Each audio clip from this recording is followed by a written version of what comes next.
Mga uri ng mga kamag-anak 2025. Inggitera. Sila yung mga kamag-anak na hindi natutuwa sa pag-angat mo. Kasi ayaw nilang masapawan. Inggitera. Mata pobre. Ikakahiya ka kasi mahirap ka. Uutusan ka nila kapag may handaan sa bahay nila.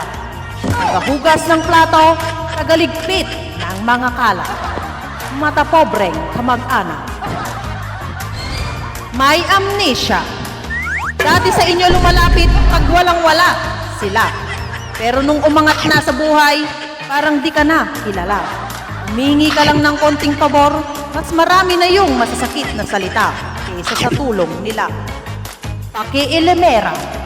Sila yung mga kamag-anak na laging nakabantay sa galaw at kilos mo. At kapag nagkamali ka, imbits na suportahan o itama yung mali mo, ikikwento at ichichismis ka pa sa iba. Plastic. Sila naman yung mga kamag-anak na parang anghel sa harap mo. Yung tipong ang bait-bait kapag kaharap ka. Pero kapag nakatalikod ka na, kung ano-ano na ang sinasabing masasama sa'yo.